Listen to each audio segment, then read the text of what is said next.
So now let's get started for our focus of how to get recommendation.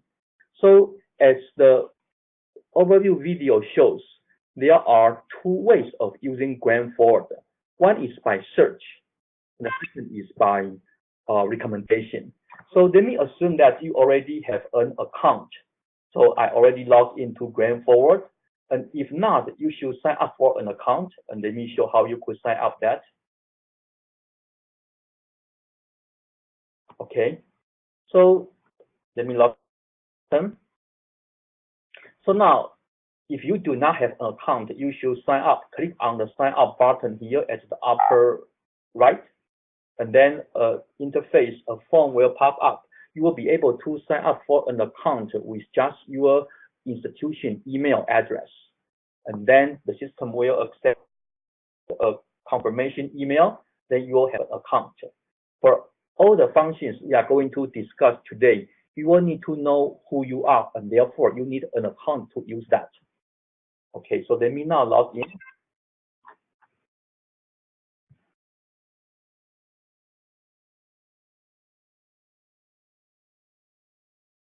Okay, so now I'm logging into GrantForward. So GrantForward is a grant database that indexes about 12 funding opportunity sponsors. If you want to see all the sponsors, okay, you can come to the sponsor tab at the top menu here. Sponsor directory. So from here, you see an A to Z, in fact, from 1 to Z list of about 12,000 sponsors. So here, this list, you can browse all the sponsors. You can also search by sponsor name, okay, and which we will not show today because it's not our focus. This gives you the whole list of sponsors. And the first way to use GrantForward is to do search. So let me quickly review how people do search. You search at keywords. Say if you are looking at grants with keyword or topic on data science, you type in keyword data science. You may give it a double quote to say that it's a phrase. Then you do a search. Then it shows you the matching result. And there is also a list of filters for you to put additional conditions in addition to the keywords.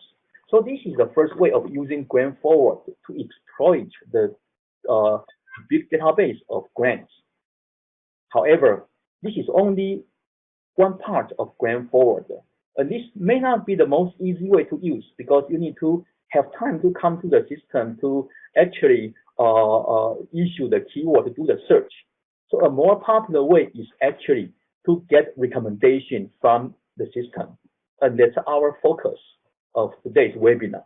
So what is recommendation? Okay, so if you have enabled this function, which we will discuss very soon, you will be getting an automatic email delivered to you at a frequency such as every week or every month is set by you. This automatic recommendation, and I'm showing you an example here. So this we subject grant recommendation from GrantForward. Okay, it will show you the list of new grants that just get indexed into the system. So here is a list of, in this case, a few grants here. And for each grant, it has a quick summary. It highlights the keywords such as artificial intelligence, big data, large scale, knowledge management, data mining, informatics. You see, there are a lot of keywords that can render a grant to match your interest. So why? Well, because these are things that you have done in the past, and these are your research interests. They are stored in your profile. So the purpose of this grant recommendation is to let you know automatically without you having to do a search, without you having to formulate your keywords, because it derives keywords from your past activities. Then you will receive a set of recommendations. How are these recommendations generated? Okay, so here it comes to that you need to have your research already created. So to see that, after you log in, come to the researchers tab. see my profile. Click on this. If you already have your researcher profile created, you will see your profile here. And how to create a profile was the topic of our webinar last month. So if you missed that webinar, you will be able to find that from our online support page or go to our YouTube channel. So if you go to our YouTube channel, you'll see our playlist. Go to YouTube channel. You will see the list of the archive, the webinars. And for researcher webinar, then May 2016 is about creating your researcher profile. So you could review from here. So let me show you as a quick overview what a profile consists of. So a profile is like a page. It shows your basic information, the title, department, institution, email, the education. But most importantly, it captures your research interest. So a research interest here, each of your interest is a keyword or a key phrase, such as artificial intelligence, big data, okay, prototype, okay, all these. And in fact, it is shown as a timeline. So here it's shown in this keyword cloud.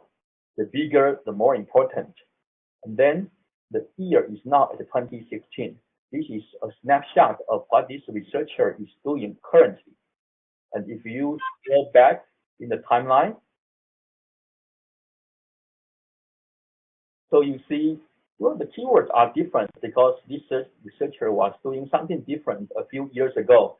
You can scroll all the back to 1997 when perhaps you were still a child of doing something quite different. So this is a timeline evolution of what this researcher has been doing in terms of research. And these are derived from his past publication as listed below here. And this is the last component of a profile. So here it shows the list of publications of this researcher from 1996 to 2016.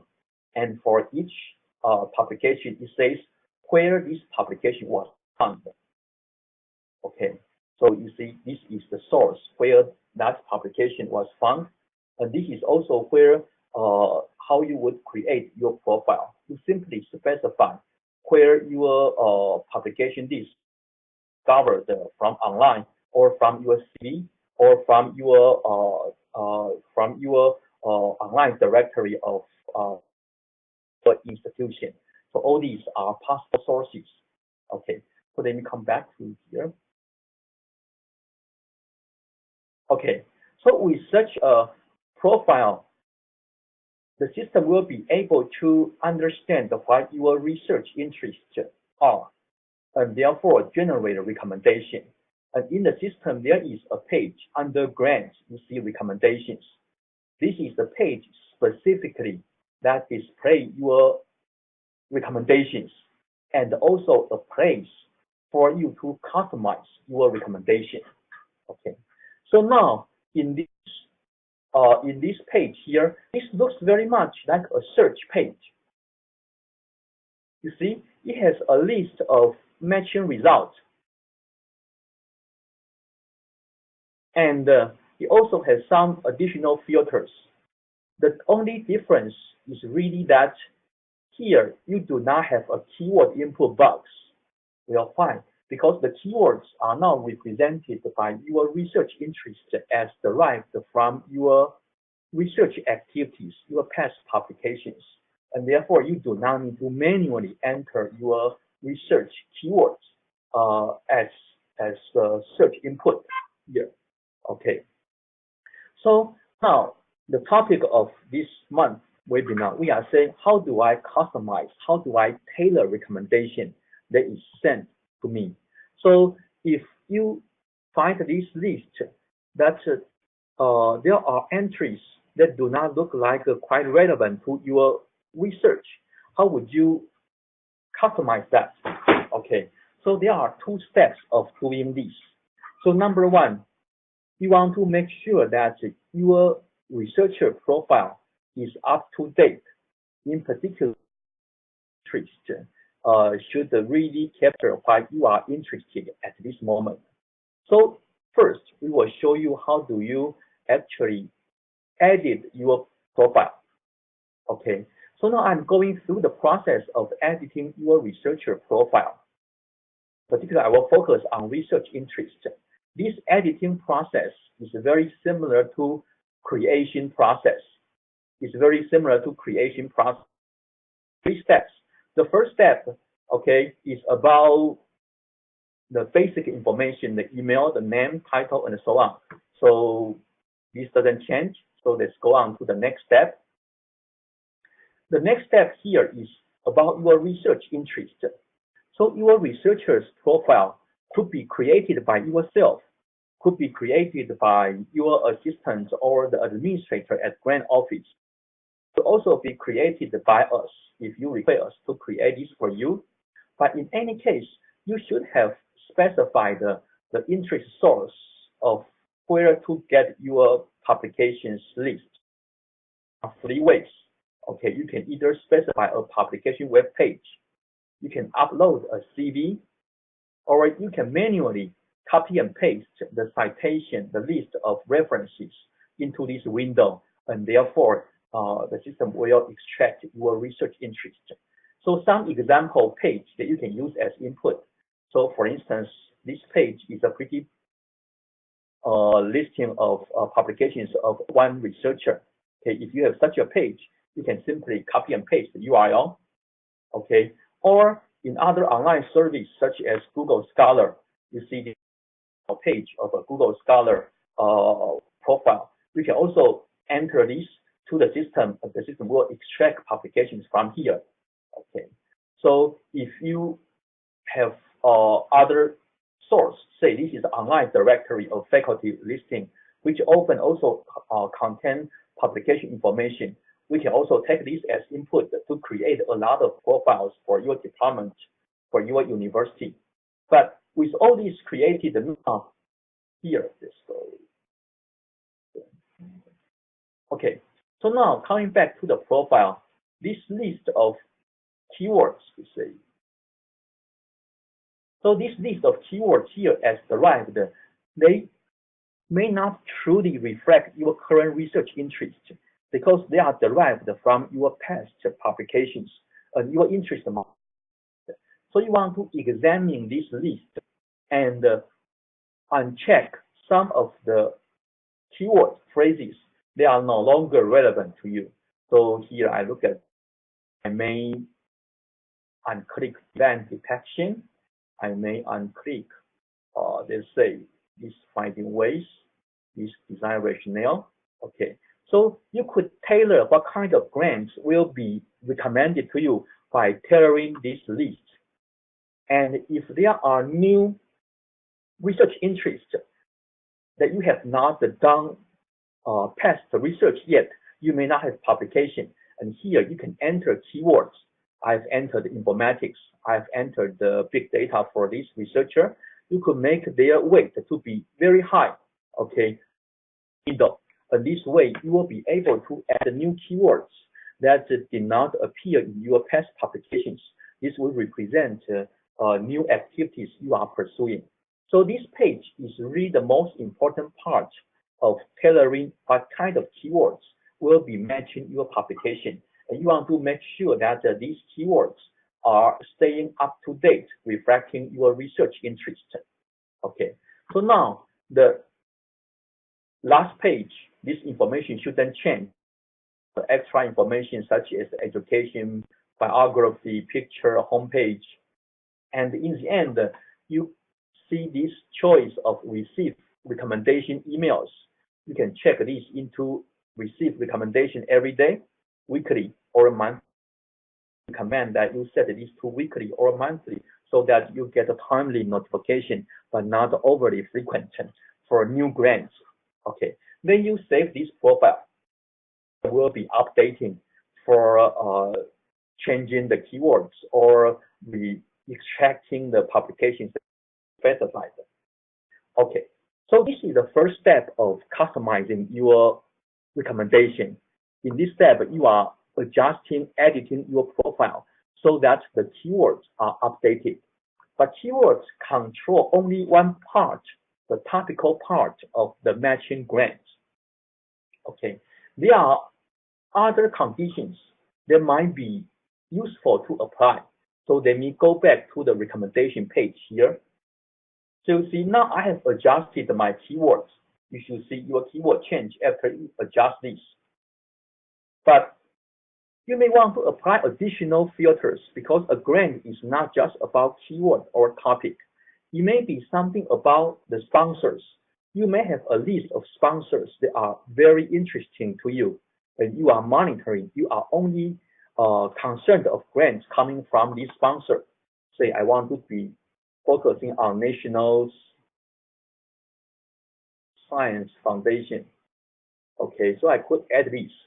Now the grants, the number of recommendations is much smaller now because I tailor to the sponsor fund. You can add more. Okay, I can add the Gates Foundation. Okay, I can add as many sponsors as I want. Okay, let me cross this out. You can specify the category. So a grant that contains some keywords may not be in the specific category you want. Say you care about computer science, you can add these. So now this will be focusing on the category of computer science. You can add the deadline. Okay, you say I want to get recommendations for grants that they are due starting from August, okay, to the end of the year.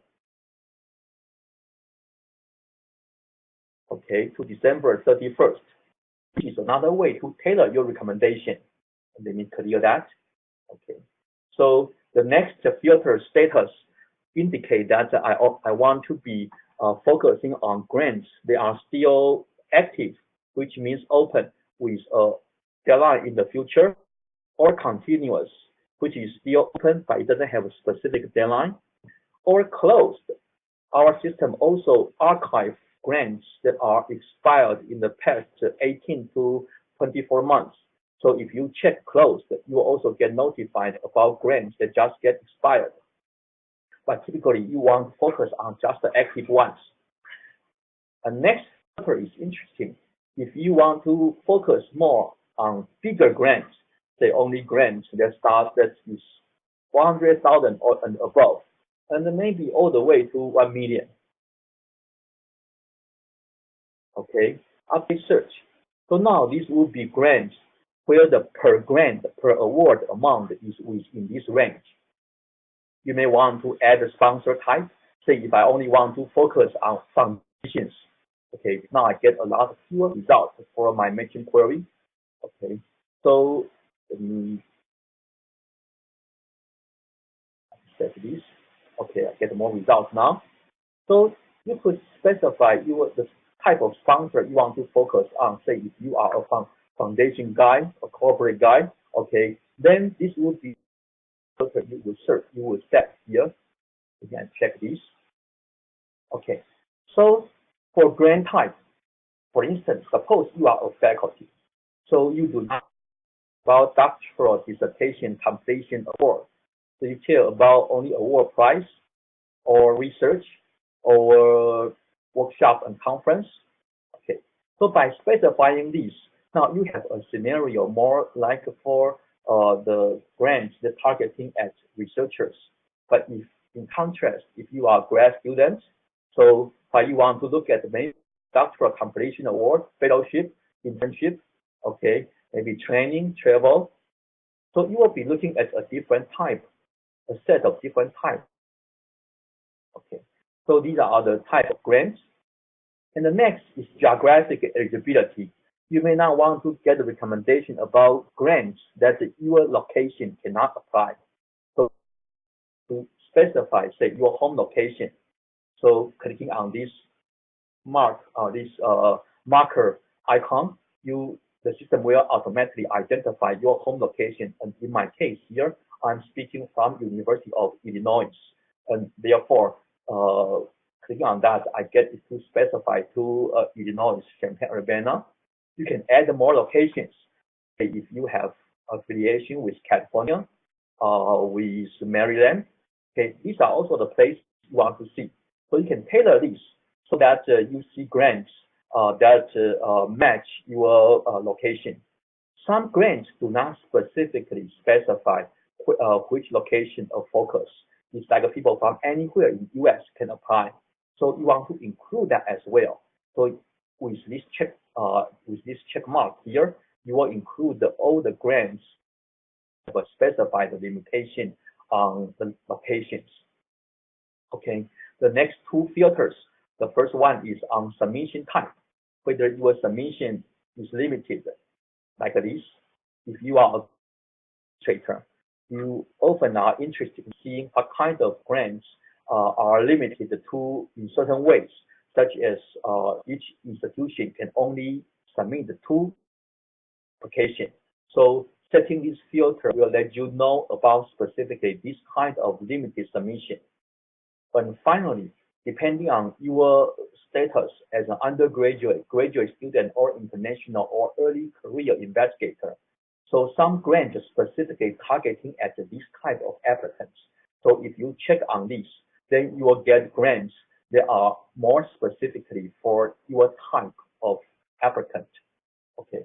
So by adding these filters, you will be able to add these additional filtering conditions in addition to the keywords. Okay. So in summary, so after you have created your profile, you should enable grant recommendation. And for your grant recommendation to tailor to adjust that for precision and relevance, you could adjust the keywords, which means here in your editor, in your editing profile setting. And the second part is you could add additional filters on sponsors, on categories, on geography, on amount, or on the type of sponsor or type of grant to make sure that you are receiving grants that are of interest to you and to your research. Okay, so that's our very brief introduction about our system function to tailor your grant recommendations. And if any more questions, I'd like to direct you to our support page. So when you come to GrantForward, click on the support tab. You will see this list of reference materials. Getting started is a set of documentations that allow you to see a step-by-step guide to play with the system, to use the system. Quick tips here are quick videos. Okay, each one is like 1 or 2 minutes about some quick questions, frequent questions. And the webinar tab is our archive of our past webinars. And today's webinars will be archived and posted online very soon. And finally, you could also click to this YouTube channel to see all the instructional videos available. And I hope that you will take advantage of this great resource about reference materials so that you can use GrantForward in a more effective way. Okay. So yeah, so that's our discussion about how to tailor your recommendation. Do we have any more questions here? I'll be staying online for a little bit more. If you have any question, you can type in the chat window.